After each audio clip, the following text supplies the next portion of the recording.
Hi, Katarina. Thank you so much for helping my project. Could you say a little bit about yourself? Yes, well, I've been interested in space exploration since I was little. My dad, he's kind of a weirdo like to other people, but I think he's super cool. He's always been interested in the possibility of life beyond Earth. So since I was little, he's always had crazy stories from being out hunting and seeing weird lights in the sky. So really, my interest has always been in life beyond Earth. Of course, that involves having to leave Earth through space exploration. So space shuttles, rockets, all of that I've always been interested in. I'm in the education field right now. I'm a tutor, but last year I was teaching fifth grade math and science. So I loved getting to teach my students about space and all the different fun facts that they probably didn't know. So I'm just super thrilled to see all of the advances that NASA is making, that SpaceX is making. It's really fun and it's amazing to be a part of it, to get to see all of these advancements that we're making right now. Um, so does your interest in space come mainly from your father's enthusiasm, or is there something Yeah, else besides I that? mean, pretty much since I was little, he'd have all these different stories of seeing different things. Like I remember one time they have a ranch down here in South Texas where they went out hunting one night and they swear they saw this bright light flash like flying by, and they shined a flashlight on it and it just like grew even bigger. And he's always told this story over and over, and it's just kind of inspired me to know more about space. And then of course I love films. I love Interstellar. That movie was amazing. So films definitely inspire me too, with the possibility of leaving Earth and going beyond our galaxy. So yeah, but I'd have to say it was really my father who interested me in space exploration. Yeah, it's kind of interesting to think about um, if there's a civilization that's able to travel the distance beyond the stars, Hmm. between the stars, then their technology is going to be at a quite a different level than ours, I imagine. Right. I know that is very true, that they could be visiting us right now and we don't know, like that's really interesting. Um, I guess when you think about the future of humanity, do you think there'll ever be a chance when we're the aliens? Yeah, I think so. It's really interesting to me to get out there and start looking. I mean, I feel like you said, like we're probably already being watched right now, because I mean, odds are there are many civilizations out there that we're unaware of. I think it's kind of egocentric to believe, oh, we're the only people out there because we're awesome, we're the Earth, like everybody else does not exist, because there's just no chance when we don't even know what is out there. Like it's kind of arrogant to me to think, oh, we're all that's out there. Okay, 1 second, okay? Here he is. But yeah, so to me, chances are there are definitely other civilizations out there. Like it's just like logically, there has to be, in my opinion, other civilizations that are possibly watching us because they're more advanced than we are and are able to travel further than we are. So I do think there will be a time. It feels kind of weird because we're making so many advancements. I'm like, I always tell my husband, I'm like, I feel like we're gonna know or see an alien by the time we're gone. Like I just feel like we're constantly growing. We're trying to get to Mars, and the things that we'll find. It's really interesting. And I mean, there's many theories about what other civilizations might be like. Is the universe Right. a nice like safe place, like maybe in Star Trek? And Right. I don't know if you heard about this book series called The Three Body Problem. No, I haven't. It's actually written by a Chinese author, but in it he proposes that maybe the universe is really more like a dark forest, and the reason we haven't heard anything is that as soon as like a civilization develops, other civilizations actually kill it because they're afraid of like the competition and the threat that it might Right. be. Yeah, and that makes sense. Actually, go right over there, okay? He's got his little vacuum. Hey, go over there, please. He's vacuuming his kitchen. What Uh, does he like space? he does. His room is actually all space themed. We dressed up as astronauts for Halloween. He loves rockets. He loves shuttles. He likes like he doesn't know his ABCs, but he can name like the parts of the shuttle. So I That think is he awesome. yeah. I'm like something's off there. He can't count nothing, but he's really interested in shuttles and rockets. We wish we could have taken him to the Inspiration 4 launch, but obviously we only had 2 tickets. So I'm like, I'll go with my husband, but we definitely got to take him out there because I mean, we're 2 hours from Boca Chica Beach. So maybe we definitely need to get down there. We haven't been in a while, but my family's from the valley, so we know about Brownsville and that's really close to where we live. So I'm excited to share that with him. Did y'all see the SN15 test flight? No, we didn't. Where are you located? I'm in Houston, Texas. Oh, Houston. Okay, so then you're close. We're in Kingsville, Texas. Hey, put away your mask. So yeah, we're really excited to share that with him because he's kind of like me. It's weird that he's picked up so much from me without me like forcing it upon him. Like I'll just be watching a movie and he'll be interested. He'll just be interested in whatever I'm watching. Like for example, like I was shuffling my songs on Spotify the other day, and I have Hans Zimmer's Interstellar soundtrack on there. And he was like, play it again, play the Rocket movie. And he recognized it from Interstellar. And so when we got home, he was like, can you play the Rocket movie? And so he just sat there and watched the whole thing. Like, I think he's definitely going to have a big interest in space. That's awesome. Yeah. Now, Elon Musk is talking about building the, a million-person city on Mars by 2050. And, just recently, he talked about how he felt like the time frame to actually be able to put a ship on Mars, like a starship, is between 5 to 10 years from now. So in your son's lifetime, and actually in your lifetime, in my lifetime, it looks like we might actually start seriously developing a colony on like Mars. How do you feel about maybe your son being one of those first colonists? That's what I was thinking too. And I've told my husband this also. I'm like, would you go to Mars? I mean, Elon Musk is trying to make the cost like middle class friendly, like to where you can sell your house and move to Mars. And I was like, if that was really a possibility and there is a return home ticket in case we want to leave, like, would you go? And he said, no way. I was like, think about it. Like, that seems really cool. Like, if it happened in our lifetime, I think I'd convince my husband and my son, let's all head out of here. Let's go see what's out there.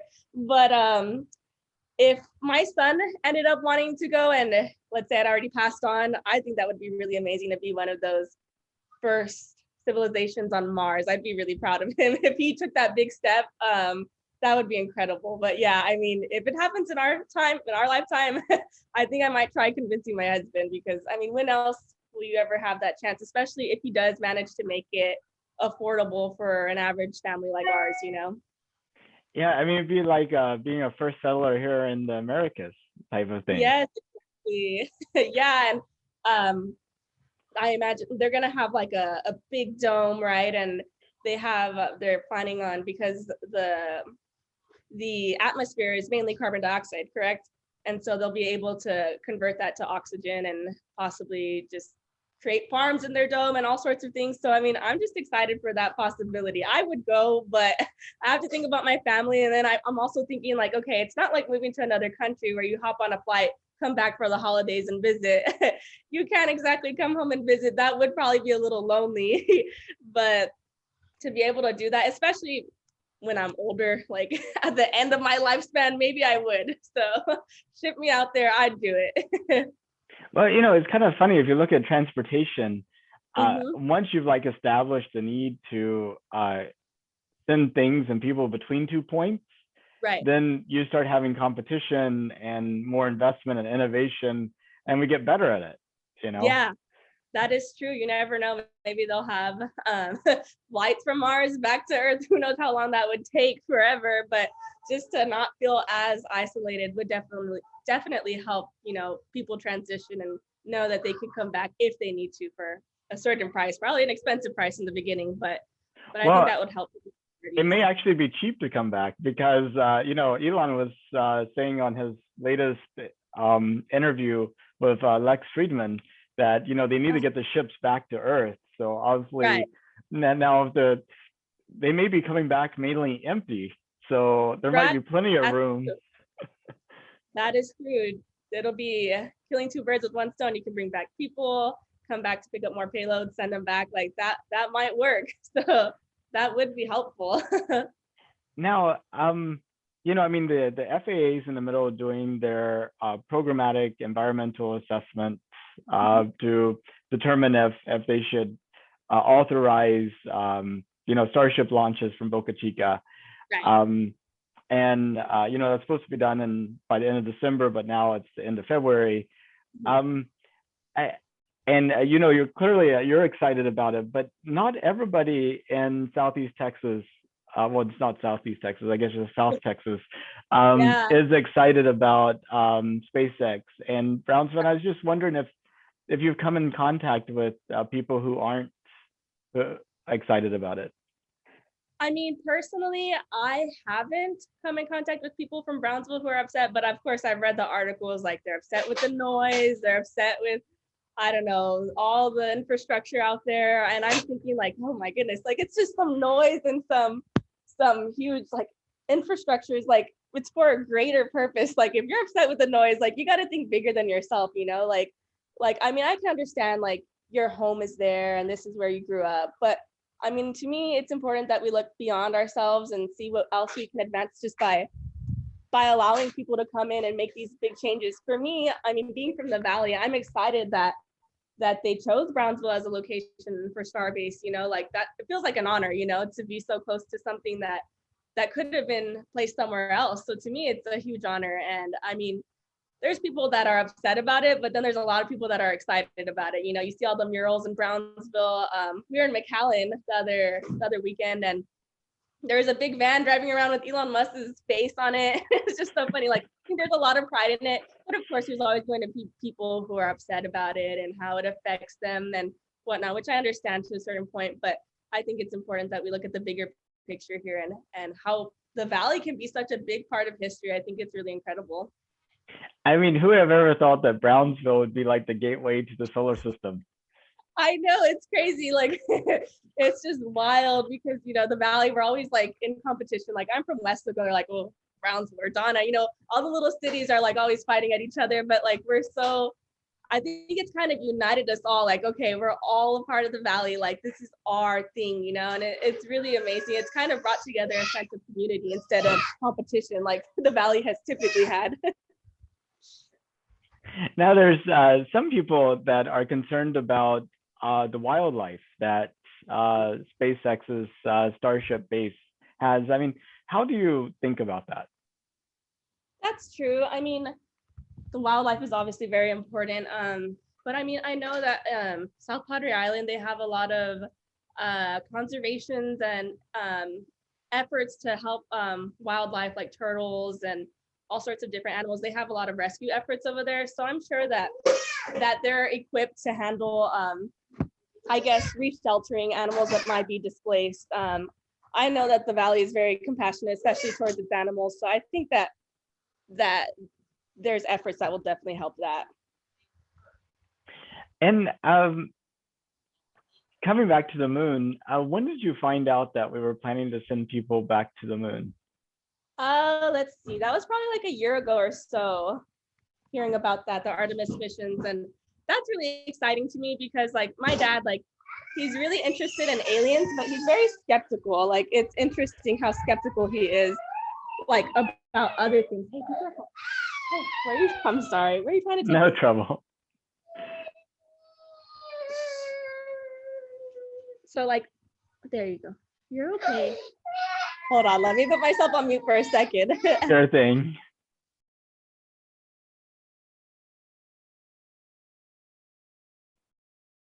Okay. Oh yeah. So would it surprise you that most of the people who aren't in the space community that I talk to don't know we're planning to go back to the moon?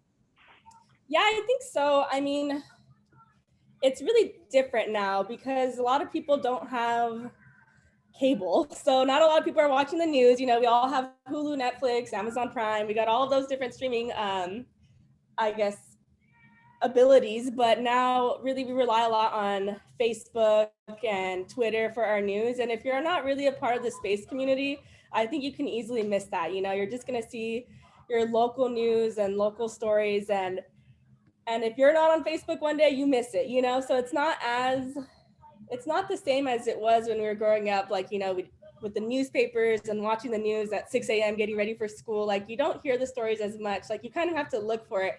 So I think people that aren't a part of the space community have kind of missed it because they're just not following those.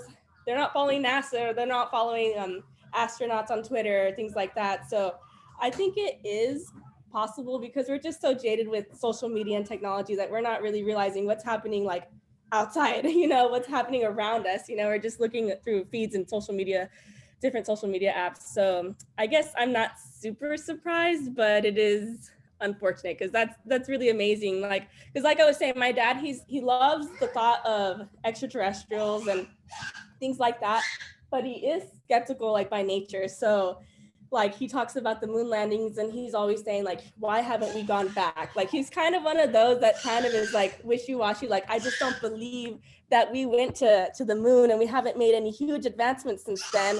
And so hopefully this will kind of reassure those people that are kind of skeptical about the moon landings that it did happen and that we are making progress. And to be able to stay on the moon for longer durations to do research and make important findings, I think will definitely put people at ease and realize that we are doing things on the moon that are of benefit to the humankind. You know, it's not just wasting our money and resources on Earth.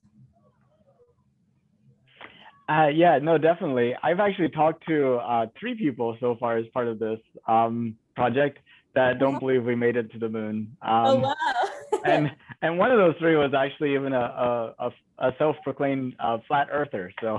Oh, wow, that's interesting.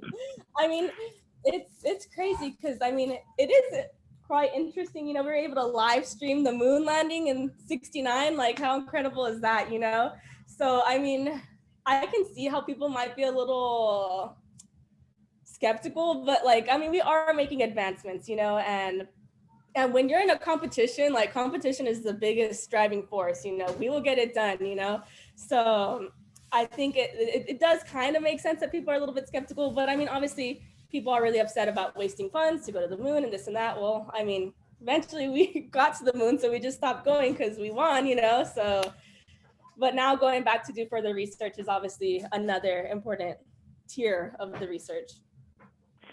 Now, as you think about the future of humanity, and you look at like the solar system and beyond, I mean, do you think we're actually going to be successful in terms of like creating these colonies throughout the solar system? At some point, like then we talk about going to like the moons of Jupiter, like we would going to Antarctica or something. Uh-huh. Yeah, I mean, that is true. I feel like once we reach Mars, I feel like that'll kind of be our stepping stone. Like, we'll get down a method that works. Of course, each planet, each moon is different, so there's going to be different obstacles. But I think it'll kind of be like a research project because we don't really know how humans are going to react to being so far away on a separate planet with kind of a long journey back home if they decide to come back home. So I think the biggest obstacle is humans' reaction to being so far away from Earth. I think technologically, I think we can do it. I just think mentally and psychologically, I think that's going to be our greatest barrier. Yeah, but it's amazing how things like that change, right? I mean, it's like, right. It's impossible until it happens, and then people are like, "Well, of course it would have happened." I don't get it. Uh-huh. Which is kind of why I think this project is really useful, is because right now, both the skeptic and the optimist can both justify their viewpoint. But like once we start going to the moon regularly and the Mars regularly, and we have people living there, then there's no room for the skeptic. Like, and that the optimist doesn't need to defend their position or promote it. Yeah, exactly. Like, I mean, growing up, like, the moon landing had already happened, obviously. So like, to me, it was just like, oh yeah, we went to the moon. But like, for people before the moon landings, like, they were probably never thinking that was going to happen. So like, it's normal for us that we went to the moon, But right now, it's not normal to us that we're going to Mars until it happens, and we're like, oh yeah, that's normal. Like, Yeah. it's not till it happens that you realize it is possible. So it really does change. Now, imagine for a second your great great great granddaughters on Mars doing a high school project on what it was like on Earth right before we took those next steps on the moon. And Uh, she finds this video, and so whether or not she gets an A on her paper or not, it's completely up to you. Are there any tidbits about this point in time that you think would be good for her to know? I think it'd be good for her to know that, I imagine on Mars, like, we'll be more united as a human species, like, we're all trying to survive, we're all trying to thrive. And I feel like here on Earth, there's a lot of competition for resources, and that just kind of drives us apart and creates a divide. So, I think I'd want her to know at how far society and the human species has progressed. I don't hopefully there are no wars on Mars. I don't think there's any space for wars on Mars. I don't think that's the plan. But I just hope that we'll be more united on Mars and help each other and just realize that, we're all in it for the same reason, and we all want the same things in life. We just want to survive and thrive. So I hope she realizes that, you know, history has progressed a lot, and us as a species have become more united and collected together. Well, I think that's an awesome vision. I hope it turns out that way. Yeah, hopefully. that's hopefully that's the goal. That would be crazy to have the conflicts we have on Mars, where something goes wrong. You don't have oxygen readily available. You can't just run around outside. So that is terrifying to think about. I hope we all stay united on Mars. Definitely. Well, I know we covered a lot of subjects, but is there anything that you wanted to talk about that we didn't get to? No, I'm just really excited about going back to the moon. Like, when I look up at the stars and at the moon, like, it's crazy to me that back then in the 60s, they looked up at the moon and said, yeah, let's get there. Let's go there. Let's make a rocket and get there. Like, to me, it's like amazing. Like, it's not the same thing, but I kind of think of it as like, if someone said, hey, let's go find heaven, like, okay, let's go. Like, these people literally made these advances in the 60s, got out there and literally landed on the moon, which we can see up at night. Like, to me, it's baffling and it's amazing. So I'm super excited to be able to look up at the moon one day, hopefully in 2024, and know that there are people up on the moon there that I'm looking at, and that they're looking back down at us. Like, that is amazing. I'm sad that I didn't get to be a part of that, but I'm grateful that hopefully we'll be a part of that now coming up soon. So I'm just really excited. Yeah, I wonder what kind of effect it's going to have when the operations on the moon become so big that you could actually observe them from Earth. Because I know. Even after we land on the moon, people be like, it seems very theoretical, but there's got to be a big emotional impact to like looking up and seeing like lights blink, or some type of changes happening, and going, wow, those are people up there. Right. And it's kind of like the overview effect, like for astronauts that leave Earth and can see the entire world from their capsule. Like, I hope it brings us more together as a species, that we realize like there's bigger things to accomplish than fighting for resources here on Earth. There's grander things that we can do if we all just become more united. So I think that will really change people's perspective, and hopefully all for the better. So it'll be great. Yeah, the overview effect is definitely something that gets talked about a lot, about the astronauts in orbit and on the moon having like this overview effect. I just wonder about those people here on Earth seeing the activities on the moon. Maybe that's the underview effect. That's true. I've never thought about that, because that still has a way of really like emotionally getting to you. Like, when we watched the launch, like, I wanted to cry because it's just so amazing to see like people actually doing the thing. They're going up there and they're orbiting, like, and these were just civilians, and inspiration for the launch. Like, that was amazing. Like, there are people like me. I think that's what got me so emotional, is that I'm not as like I guess experienced as the four that were selected to go with inspiration 4, but still, like, they're not trained astronauts. They didn't train for years and years like normal astronauts would. So to me, it was really emotionally moving because, you know, we're getting closer and closer to just ordinary people getting to go out there. So yeah, I definitely think there will be some type of underview effect for us here on Earth, especially when we can see the moon, like we can physically see the moon and know that there are people up on there. I think it'll definitely have an effect on us. Well, I really appreciate your time. Thank you so much for talking to me. Yes, this was a lot of fun. Thank you for inviting me.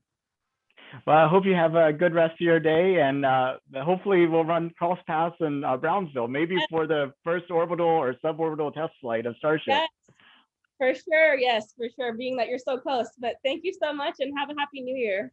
You too. Bye bye. Thank you. Bye.